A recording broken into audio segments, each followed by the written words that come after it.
No.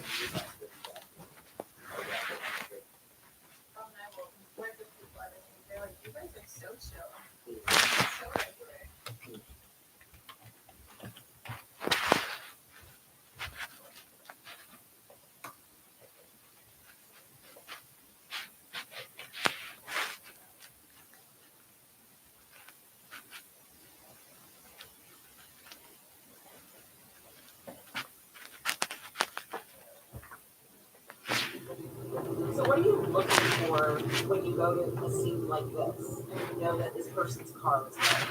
It depends on what facts you get when you get there. I didn't really have any facts, so we want to know why and how the car ended up on the wood that car frame. What condition is the car in? This is a potential crime scene you're driving to. As he arrived, he noted one reason the car might have been abandoned. One of the rear tires is flat. I mean, that seems reasonable that could happen to someone on a highway like this, but this is a missing woman. Well, and what's unusual is there was no signs of anybody trying to change the tire. Even stranger, Crystal's car keys were still in the ignition, her phone and purse on the front seat. Is that like the biggest red flag for you right there, seeing that purse? Well, the purse and the cell phone, because everybody's carrying their phone everywhere with them. Do you get that feeling when you see all that? Like we could be heading down a dark path here. You try not to make assumptions, but it becomes very evident that this is not going to be just a run-of-the-mill missing persons case. Detective Snow had the car towed to a secure location where crime scene investigators could take a closer look. I went back to the sheriff's department to start talking to the family to try to get some background on Crystal and her family dynamic. The detective learned that Crystal and her 4 youngest kids lived with her boyfriend, 33-year-old Brooks Howe. They had begun to date maybe like not quite a year before she got pregnant with Eli. Brooks was from the area and had made a name for himself in construction and property management. The night Crystal's car was found, Detective Snow called Brooks and asked to meet. Brooks seemed more than happy to come in. He came in for an interview, came in willingly, sat down with me. Well, obviously, it's been a busy day. Yes, it has. Does he provide you with any useful information or have any idea where she might be? Well, he starts the timeline for us. I thought it would be good for us to start with a conversation about what's gone on the last week or so, and then move forward from there, see if we can't find it. Absolutely, that's what I want you to do.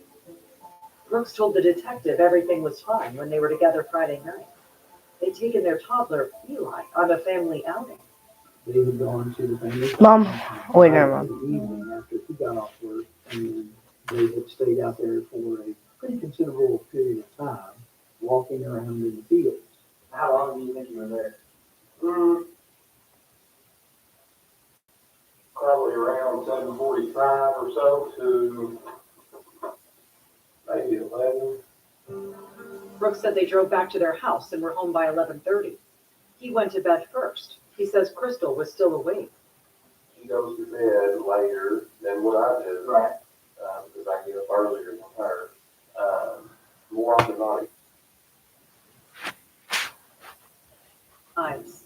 Kelly's at my front door and she's just screaming, he's dead, he's dead. 5 murders in 4 years in a really small town. We kept thinking about we missing something. No. Why are you getting silent? Because you're calling. This is good versus evil. Mom, what's the app store on your computer?